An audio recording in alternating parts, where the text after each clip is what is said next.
Hello दोस्तों, नमस्कार। Santoshi IAS में आप सभी का स्वागत है। आज यहाँ पर हम पार्ट 11 लेके आए हैं। ये हमारा जो नेशनल न्यूज होती है उसका लास्ट पार्ट है। इसके बाद कल के बाद हम आपका अंतर्राष्ट्रीय जो इंटरनेशनल न्यूज होंगे उसको स्टार्ट करेंगे। तो आज देख लेते हैं कौन कौन से न्यूज इम्पोर्टेंट थे। तो देखते हैं पहला क्या कह रहा है। पहला न्यूज हमारा कह रहा है कि भारत में सबसे सुरक्षित शीर्ष 10 शहर क्या हैं। तो याद रखिएगा, भारत में सबसे सुरक्षित शीर्ष 10 शहर कौन है। ये किसका डाटा है? राष्ट्रीय अपराध रिकॉर्ड ब्यूरो।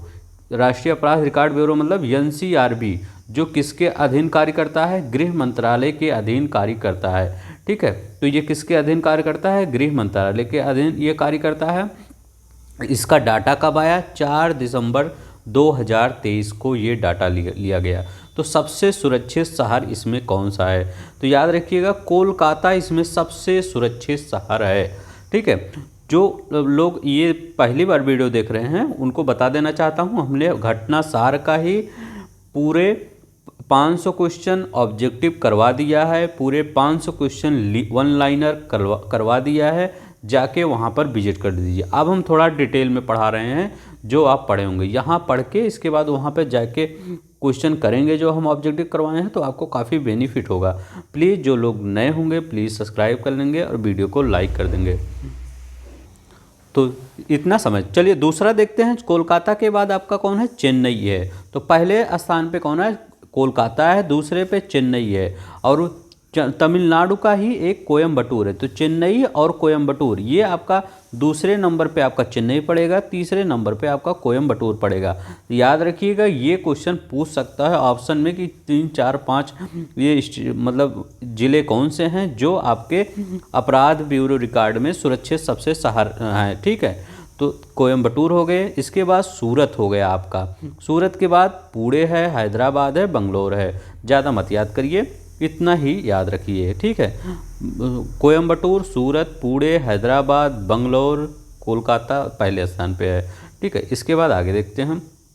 जयपुर में वैक्स म्यूजियम में डॉक्टर अंबेडकर की मोम की मूर्ति स्थापित। दूसरा न्यूज है, जयपुर का जो एक वैक्स म्यूजियम है उसमें डॉक्टर अंबेडकर की मोम की मूर्ति स्थापित की गई है। ठीक है, वो कहाँ पे है? अब देखिए, जयपुर वैक्स संग्रहालय कहाँ है? नाहरगढ़ किले में। तो नाहरगढ़ किले में इसकी ऊंचाई क्या है? ऊंचाई याद रख लीजिए, 5 फुट 11 इंच की ऊंचाई है। ये मोम की प्रतिमा है। याद मत रखिए, वो मत याद रखिए कि ये रॉक ओक की है। तो रॉक ओक की नहीं, ये मोम की है। ठीक है, याद रखिएगा, मोम की प्रतिमा है। भार कितना है? 38 केजी। ठीक है, तो 38 किलोग्राम इसका भार है। इस म्यूजियम में अब तक 43 विभिन्न हस्तियों की मूर्तियाँ यहाँ पर हो गई हैं।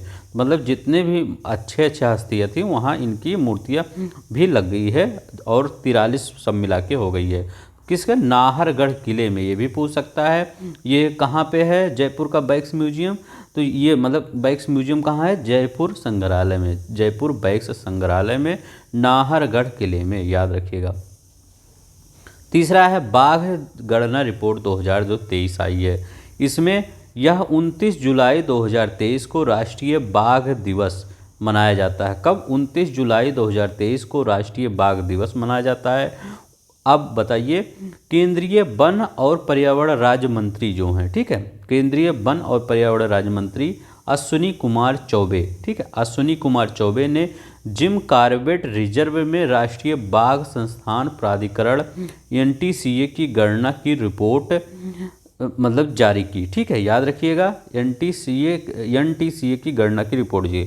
इसमें कहा गया कि भारत में 75% आबादी, मतलब भारत में बाघों की पूरे वर्ल्ड में अगर देखा जाए तो अगर वर्ल्ड में देखा जाए तो भारत में 75% बाघ पाए जाते हैं। ठीक है, तो बाघ भारत में कितने हैं? 3682 बाघ भारत में हैं, याद रखिएगा। अब देखिए, देश के शीर्ष 12 बाघ संख्या वाले राज्य कौन से हैं? तो जो शीर्ष 12 बाघ संख्या वाले राज्य हैं उसमें पहले नंबर पे कौन है? आपका मध्य प्रदेश। मध्य प्रदेश में सबसे अधिक बाघ पाए जाते हैं। इसके बाद कर्नाटक में, याद रखिएगा। इसके बाद कर्नाटक के बाद आपका कौन सा आ जाएगा? उत्तराखंड। ठीक है, उत्तराखंड, जिम कॉर्बेट, उत्तराखंड आ जाएगा। उत्तराखंड के बाद कौन सा आ जाएगा? महाराष्ट्र आ जाएगा। फिर तमिलनाडु आ जाएगा तमिलनाडु के बाद असम आ जाएगा, असम के बाद आपका केरला आ जाएगा, फिर उत्तर प्रदेश अपना 8वें स्थान पे है बाघ के मामले में। तो शीर्ष 12 संख्या वाले राज्य, ठीक है, इतना याद रखिए, ज़्यादा मत। तो पहले याद रखिए मध्य प्रदेश है, दूसरा कर्नाटक है, तीसरा उत्तराखंड है। तो याद रखिएगा मध्य प्रदेश, कर्नाटक और उत्तराखंड, तीन याद रख लीजिएगा। और देखते हैं यहाँ पर, ये तीसरा न्यूज है, ये PSLV 56 से सात सिंगापुर के उपग्रहों का सफल परीक्षण किया गया। याद रखिएगा PSLV 56 से 7 सिंगापुर के उपग्रहों का सफल परीक्षण किया गया। अब देखिए कब किया गया, 30 जुलाई 2023 को। कहाँ पर, आंध्र प्रदेश से। तो आंध्र प्रदेश से कहाँ से, श्रीहरिकोटा से भी पूछ सकता है, कहाँ से, तो श्रीहरिकोटा से सतीश धवन अंतरिक्ष केंद्र। याद रखिएगा सतीश धवन अंतरिक्ष केंद्र जो श्रीहरिकोटा में है, यहाँ से किया गया। इससे पहले PSLV C-55 से इसरो ने 22 अप्रैल 2023 को सिंगापुर के ही 2 उपग्रहों टेलीओएस और ल्यूम 4 का सफल परीक्षण किया था। याद रखिएगा टेलीओएस 2 और ल्यूम लाइम 4 का सफल परीक्षण किया था। तो सिर्फ आपको इतना याद रखना है, ज़्यादा कुछ मत याद रखिएगा कि सिंगापुर से कौन, मतलब किससे सफल परीक्षण। तो PSLV 56 कितने थे, 7 थे, 7 याद रखिएगा, 7 थे, नहीं तो आप भूल जाइए 7 थे। और 56 से और 55 से भी 22 अप्रैल को लॉन्च किया गया था, और 56 से 30 जुलाई 2023 को। अब यहाँ पर देखते हैं क्या न्यूज़ है। यहाँ पे न्यूज़ है बंगलोर है आपका वर्ल्ड सिटीज कल्चर फोरम में शामिल होने वाला पहला भारतीय शहर बना है। वेरी मोस्ट इंपॉर्टेंट क्वेश्चन है, याद रख लीजिएगा, very most important question. Bangalore जो है आपका वर्ल्ड सिटीज कल्चर फोरम में शामिल होने वाला पहला भारतीय शहर बना है। इसका PDF अगर आपको चाहिएगा तो आप टेलीग्राम के नीचे डिस्क्रिप्शन बॉक्स में लिंक दिया गया है, वहाँ से यही डिक्टो PDF अपलोड मतलब ले लीजिएगा, ठीक है। अब देखिए WCCF शहरों का एक वैश्विक नेटवर्क है। याद रखिएगा WCCF शहरों का एक वैश्विक नेटवर्क है। WCCF में 41वां शहर बंगलोर बना है, ठीक है। तो जो अपना बंगलोर बना है वो 41वें नंबर पे आया है, ठीक है।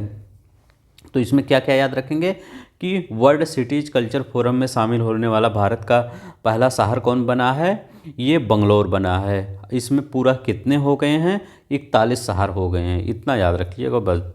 अब देखिए यहाँ पर है अमेजन इंडिया का श्रीनगर में पहला फ्लोटिंग स्टोर। तो मतलब अमेजन इंडिया ने हर जगह अपना स्टोर खोला था, सोचा कि अब श्रीनगर में डल झील पर भी खोल दिया जाए।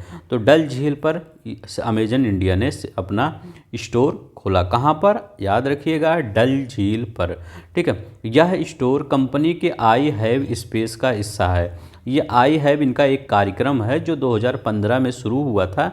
उसी कार्यक्रम के तहत इन्होंने डल झील में, याद रखिएगा डल झील में अपना एक स्टोर खोला है, ठीक है। तो इतना आपको याद रखना है। चलिए थोड़ा सा हम रिवीजन कर लेते हैं। सबसे सुरक्षित शहर कौन था, कोलकाता। याद रखिएगा कोलकाता था, चेन्नई था या कोयम्बटूर थे। कोयम्बटूर के बाद सूरत भी आया था आपका, सूरत के बाद पुणे भी था कि नहीं, और हैदराबाद भी था। हैदराबाद के बाद बंगलोर भी था। बंगलोर वर्ल्ड सिटी है, मतलब ये वर्ल्ड सिटीज कल्चर फोरम में भी शामिल हो गया। इसके बाद अहमदाबाद भी था, मुंबई भी था। एक कोझीकोड सिटी है, ठीक है, साहित्यिक सिटी अभी बनाया गया है कोझीकोड। तो ये भी आपका था कोझीकोड, नहीं तो आप भूल जाएंगे। बाघ जनगणना, तो याद रखिएगा राष्ट्रीय बाघ दिवस कब मनाया जाता है। तो राष्ट्रीय बाघ दिवस कब मनाया जाता है, 29 जुलाई को बाघ दिवस मनाया जाता है। बाघ कितने हो गए हैं, याद रखिएगा रिवीजन में कितने हम वहाँ पढ़ाए थे, 3682 बाघों की संख्या हो गई है, ठीक है। और ये 2006 में जानते हैं कितना था, 1411। देखिए कितना बड़ा उछाल आया है। अब देखिए थोड़ा सा हम आगे चलते हैं। यहाँ पर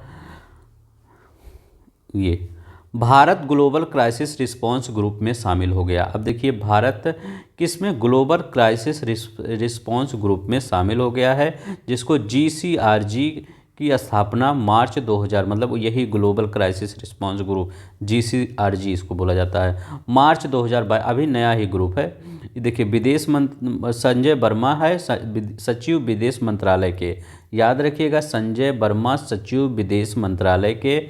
ये GCRG के शेरपा हुए, ठीक है। ये संजय वर्मा है पश्चिमी के सचिव विदेश मंत्रालय के हैं, ठीक है, पश्चिमी के। अब देखिए यहाँ पर GCRG का उद्देश्य क्या है, इसका उद्देश्य क्या है, समाधान जुटाना और दुनिया के सामने की चुनौतियों से निपटना, ठीक है। तो कोई भी समस्या हो उसका समाधान जुटाना और समस्याओं से निपटना है, ठीक है। इसमें कौन कौन से देश के प्रमुख, मतलब सरकारों के प्रमुख शामिल हैं, इसमें हैं आपका Bangladesh, Barbados, Denmark, Germany, Indonesia और सेनेगल। ये इन सभी देशों के प्रमुख शामिल हैं। हमारे यहाँ के संजय वर्मा, ठीक है, याद रखिएगा ये शेरपा हुए, ठीक है। तो Bangladesh, Barbados, Denmark, Germany, Indonesia, Senegal पूछ सकता है कि इसमें कौन कौन से हैं, कौन कौन से नहीं हैं। ग्लोबल क्राइसिस रिस्पांस ग्रुप में कौन सा देश शामिल हुआ है, तो भारत शामिल हुआ है। तो ये भी क्वेश्चन बोल सकते हैं कि ग्लोबल क्राइसिस रिस्पांस ग्रुप में कौन शामिल हुआ है, भारत शामिल हुआ है, ठीक है। और एक क्वेश्चन आपको प्रीवियस ईयर हम रिवीजन करते हैं कि सिंगापुर का जो सफल मतलब उपग्रह प्रक्षेपण किया गया था किससे, तो किससे किया गया था, PSLV-56 से, याद रखिएगा PSLV-56 से। कितने उपग्रहों का प्रक्षेपण किया था, ठीक है। तो किसने इस उपग्रहों का प्रक्षेपण किया गया था, किसके द्वारा, इसरो के द्वारा, याद रखिएगा 7 उपग्रहों का प्रक्षेपण किया गया था। कितने, 7 उपग्रहों का। चलिए रिवीजन करवाते चलेंगे ताकि आप भूलें ना। अब देखिए यहाँ शिक्षा पर राज्य और केंद्र शासित प्रदेशों के लिए प्रदर्शन ग्रेडिट इंडेक्स 2.0, तो प्रदर्शन ग्रेडिट इंडेक्स ये जारी हुआ। ये लॉन्च किसके द्वारा हुआ, शिक्षा मंत्रालय के द्वारा लॉन्च हुआ। याद रखिएगा किसके द्वारा लॉन्च हुआ, शिक्षा मंत्रालय के द्वारा लॉन्च हुआ। इसमें कितनी श्रेणी थी, 10 श्रेणी थे। तो इसमें सिर्फ याद रखिएगा अपना उत्तर प्रदेश इसमें कहाँ पर था, ठीक है। तो 6वीं श्रेणी में पंजाब चंडीगढ़ थी, यही 6वीं श्रेणी ही टॉप पे थी, सिर्फ 5 श्रेणी में कोई राज्य नहीं आया था, ठीक है। तो अपना उत्तर प्रदेश 9वीं श्रेणी में, तो जो उसको बोला जाता था आकांक्षी 2 नाम से बोला जाता था उत्तर प्रदेश। ये भी पूछेगा कि प्रदर्शन ग्रेडिट इंडेक्स 2.0 में उत्तर प्रदेश किस श्रेणी में था, तो उत्तर प्रदेश आकांक्षी, ऐसे क्वेश्चन आ चुके हैं, आकांक्षी 2 श्रेणी में था। तो आकांक्षी 2 श्रेणी में कौन कौन से थे, बिहार है, उत्तराखंड है और झारखंड है, ये याद रखिएगा। यूपी के साथ बिहार है, उत्तराखंड है, झारखंड है। 7वीं श्रेणी प्रचेष्टा 3 और प्रचेष्टा 2 में गुजरात, केरल, महाराष्ट्र, दिल्ली, पुडुचेरी, तमिलनाडु, याद रखिएगा गुजरात, केरल, महाराष्ट्र, ये तो सबसे ज़्यादा यही इंपॉर्टेंट है अपने उत्तर प्रदेश के लिए कि हमारा उत्तर प्रदेश आकांक्षी 2 में है, उसमें बिहार भी है, उत्तराखंड भी है, झारखंड भी है। चलते हैं नेक्स्ट देखते हैं। श्रीलंका के राष्ट्रपति रनिल विक्रमसिंघे का भारत यात्रा, तो रनिल विक्रमसिंघे ये श्रीलंका के राष्ट्रपति विक्रमसिंघे की भारत यात्रा हुई, कब हुई, 20 से 21 जुलाई 2023 के मध्य, याद रखिएगा 20 से 21 जुलाई 2023 के मध्य। भारत और श्रीलंका के राजनयिक संबंध की जो राजनयिक संबंध हमारा शुरू हुआ वो कौथी वर्षगांठ थी, 75वीं वर्षगांठ के अवसर पर शुरू हुआ। तो कुछ मतलब भारत इनके और श्रीलंका के बीच समझौता हुआ। कौन सा सबसे इम्पोर्टेंट समझौता था, UPI लेन देन में समझौता। इसमें NIPL और श्रीलंका जो पे है उसके मध्य समझौता हुआ। इसमें 5 दस्तावेज एक पेश किया गया, भारत श्रीलंका ने एक महत्वपूर्ण दस्तावेज पेश किया। वो देखिए उस दस्तावेज का नाम क्या था, मतलब उस दस्तावेज को कहा क्या गया, याद रखिएगा उस दस्तावेज का शीर्षक था promoting connectivity catalysing prosperity, promoting connectivity catalysing और प्रॉस्पेरिटी, याद रखिएगा कैटलाइजिंग प्रॉस्पेरिटी। इस दस्तावेज के 5 स्तंभ थे, मतलब इसमें बताया गया था क्या क्या होगा। समुद्री कनेक्टिविटी होगी, तो याद रखिएगा भारत और जो श्रीलंका के बीच है, जो इंडिया है तो ये श्रीलंका है, तो ये यहाँ पे समुद्री कनेक्टिविटी मजबूत किया जाएगा। दूसरा क्या है, इस पर हवाई कनेक्टिविटी मजबूत किया जाएगा, तो हवाई कनेक्टिविटी भी मजबूत किया जाएगा। तीसरा है ऊर्जा और बिजली कनेक्टिविटी प्रदान की जाएगी, लोगों से लोगों की कनेक्टिविटी प्रदान की जाएगी कि लोग एक दूसरे से को जाने। ठीक है, श्रीलंका में यूपीआई की स्वीकृति पर समझौता हुआ। अब देखिए यूपीआई इस श्रीलंका से पहले कौन कौन देश अपना चुके हैं। यूएई अपना चुका है, नेपाल, भूटान और फ्रांस। याद रखिएगा ये 4 देश अपना चुके हैं। ठीक है, श्रीलंका से पहले भारत की यूपीआई सेवा प्रदान करने वाले आपका यूएई है, नेपाल है, भूटान है और फ्रांस है। अब देखिए संघाई सहयोग संगठन का 23वां शिखर सम्मेलन कहाँ हुआ, इसका ये भी एक न्यूज है, राष्ट्रीय न्यूज है कि 23वां शिखर सम्मेलन वर्चुअल तरीके से हुआ, कहीं हुआ नहीं, ये वर्चुअल मतलब टीवी लगा दिया गया, सब लोग आके उस टीवी पे दिख गए। 4 जुलाई 2023 को हुआ। कब? 4 जुलाई 2023 को वर्चुअल माध्यम से हुआ। थीम क्या थी? थीम याद रखिएगा सुरक्षित एससीओ की ओर, यही मेन थीम थी। कौन थी? सुरक्षित एससीओ की ओर, ये थीम थी टूवर्ड्स सिक्योर एससीओ। क्या थी? Towards secure SCO. इसमें भाग कौन कौन लिए थे? चीन, रूस, कजाकिस्तान, किर्गिस्तान, पाकिस्तान। कजाकिस्तान की राजधानी अस्ताना है, किर्गिस्तान की राजधानी बिश्केक है, ताजिकिस्तान की राजधानी याद रखिएगा ताजिकिस्तान, तो ताजिकिस्तान की राजधानी दुशांबे है। उज्बेकिस्तान की राजधानी ताशकंद है, याद रखिएगा उज्बेकिस्तान की राजधानी ताशकंद है। भारत इसकी अध्यक्षता कर रहा था। कौन? भारत इसकी अध्यक्षता कर रहा था। अब देखिए आगे, एससीओ सदस्यों ने नई दिल्ली घोषणा पत्र का अनुमोदन किया। ठीक है, तो जो G20 में नई दिल्ली घोषणा पत्र आया था उसको एससीओ सदस्यों ने उस G20 घोषणा पत्र का अनुमोदन किया। याद रखिएगा उस G20 मतलब भारत ले गया और सभी ने लगभग, उसमें भी कुछ लोग थे जो G20 में थे तो करना, क्योंकि आपका रसिया जो जैसे मेन लीडर कौन थे? रसिया थे और रूस था और चाइना था, तो G20 में उन्होंने अनुमोदन कर दिया, तो वहाँ पे एससीओ में करने में कोई दिक्कत नहीं, क्योंकि यही दोनों मेन लीडर थे, तो इसमें कोई बड़ी बात नहीं है। ठीक है, तो घोषणा पत्र का अनुमोदन किया। सदस्यों ने 2024 के एससीओ पर्यावरण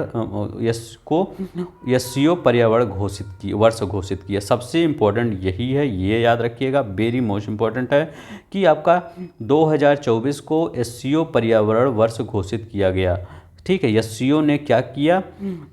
सदस्यों ने 2024 को एससीओ पर्यावरण वर्ष घोषित किया। वेरी मोस्ट इम्पॉर्टेंट, याद रखिएगा, पेपर में आपके आ सकता है कि किसने पर्यावरण वर्ष घोषित किया। तो ब्रिक्स दे सकता है, एससीओ दे सकता है, G20 दे सकता है, तो एससीओ लगाएंगे वहाँ पे। पर्यवेक्षक क्या है? पर्यवेक्षक के रूप में कुछ देश काम करें ना, ईरान, बेलारूस और मंगोलिया। याद रखिएगा ईरान, बेलारूस और मंगोलिया, इन्होंने पर्यवेक्षक के रूप में कार्य किया। अब देखिए ईरान जो है एससीओ का नया सदस्य बना। अब ये कब बना? वही उसी दिन बना जब हमारा ये मतलब ये एससीओ की ये 4 जुलाई 2023 को मीटिंग हो रही थी, इसी में इसको पहले सहमति बनी थी, लेकिन मेन सहमति यहीं पे बनी, ऑफिशियल यहीं पे अनाउंस हो गया कि अब ये हमारा सदस्य हो गया, एससीओ का सदस्य हो गया। तो बट सदस्यता एससीओ के 23वें ऑनलाइन शिखर सम्मेलन में मिली, तो सदस्य इनको यहीं मिली। पहले बता दिया गया था कि सबकी सहमति हो गई थी, हाँ होगा, लेकिन सदस्य में ऑफिशियल कब मिली?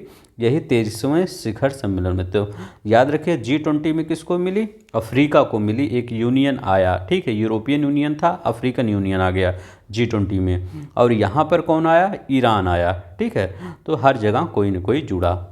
अब देखिए 2024 में एससीओ का सम्मेलन कहाँ होगा? तो एससीओ का 2024 में सम्मेलन कजाकिस्तान में होगा। कहाँ पर होगा? कजाकिस्तान में होगा।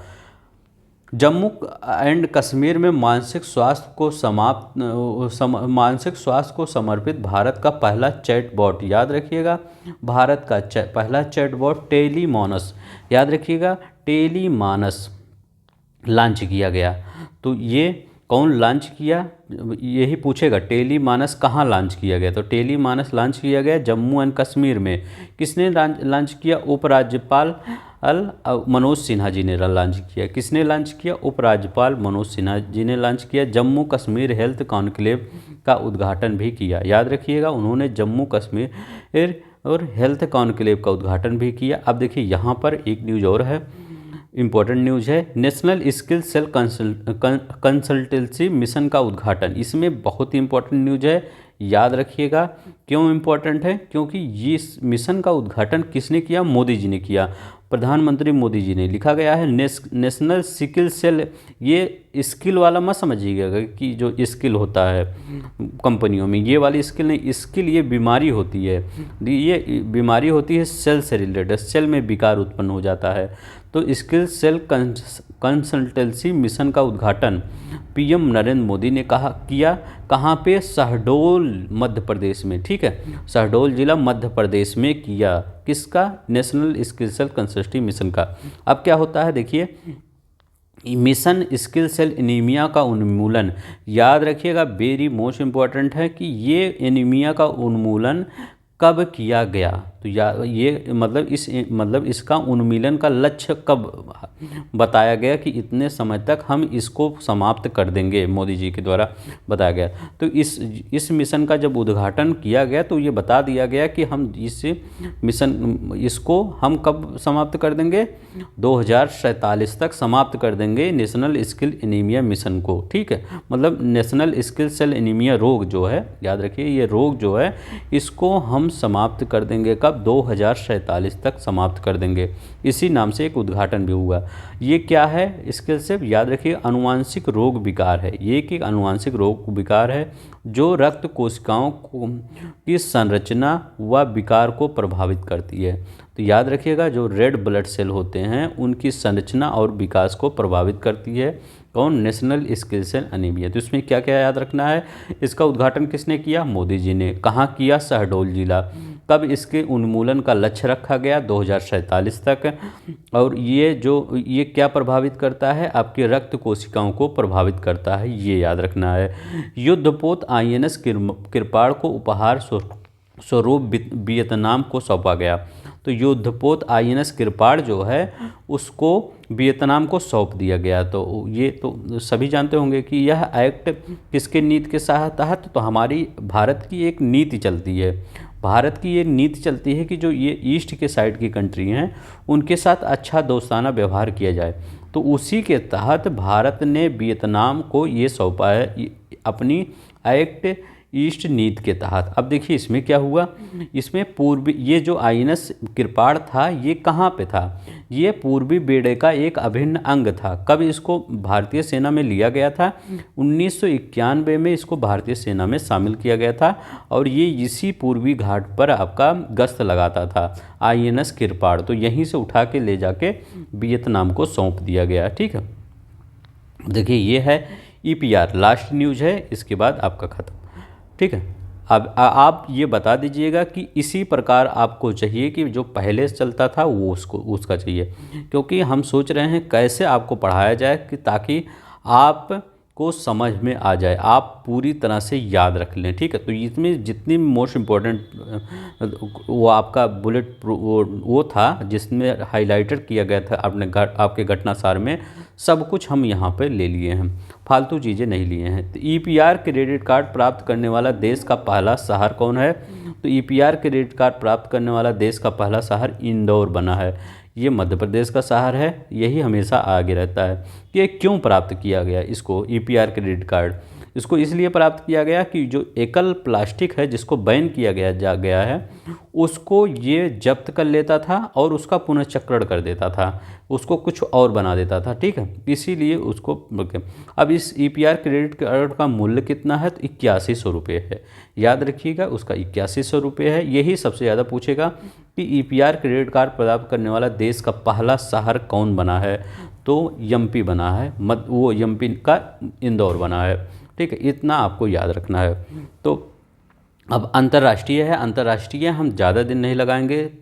हमें उम्मीद है कि हम 21-22 तारीख तक पूरा घटनासार ही ख़त्म कर देंगे। ख़त्म होने वाला है, ज़्यादा अब नहीं बचा है आपका। ठीक है, तो चलिए आज के लिए बस इतना ही। अगर आपको पसंद आए तो लाइक कर दीजिए, इस PDF को डाउनलोड कर लीजिएगा टेलीग्राम से, धन्यवाद, नमस्कार, जय हिंद, जय भारत।